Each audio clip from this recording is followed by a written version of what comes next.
Pumalag si Vice President Sara Duterte sa payag na Malacanang napalpak ang pagiging DepEd Secretary niya noon. Nangunguna sa balita si News 5 Mindanao correspondent Bril Montalvo. Bril, ano ang sagot ng bise tungkol dito? Jiggy, bago ko sagutin yan, banggitin ko lang na unang nagpahayag si VP Sara na napag-iiwanan na ang Pilipinas pagdating sa sistema ng edukasyon kumpara sa ibang bansa.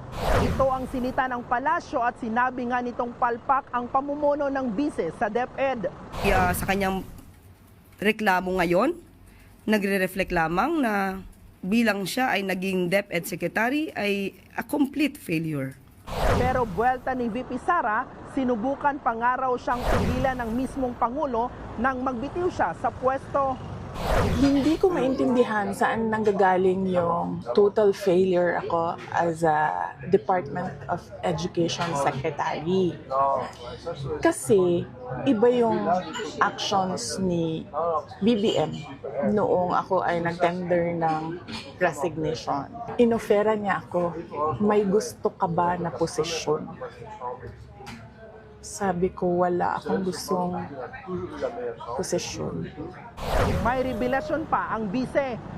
June 19, 2024, kinausap daw niya si Pangulong Marcos na magbitiw na siya bilang DepEd Secretary.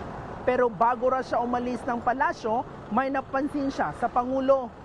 Pag-alis ko, nagbeso-beso siya sa akin. This was 10:25 or 10:30 in the morning. Amoy alak siya. At kung ako ang pahulain, kung ano yung alak na yon, whiskey. Doon na-confirm yung decision ko na mag-resign. So, hindi ako ang failure.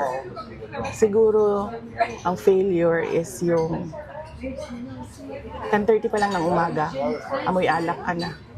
Hindi direktang sinagot ni Palace Press Officer Claire Castro ang pahayag na yan ni VP Sara, pero sinabi niyang walang katotohanan ang mga kwento ng bise. Pasaring pa ni Castro, si PBBM ay hindi tulad ng iba na tanghali na gumising kaya laging napupuyat ang mga taga-media para mag-cover. Hindi rin daw ito tulad ng iba na 4:53 PM dumating sa venue kahit 4 PM ang SONA. Jiggy, ayon pa sa palasyo, propaganda lang ang mga sinasabi ni Bise para siraan ang Pangulo at pababain sa pwesto para siya ang maging Pangulo. Wala pang bagong pahayag si VP Sara.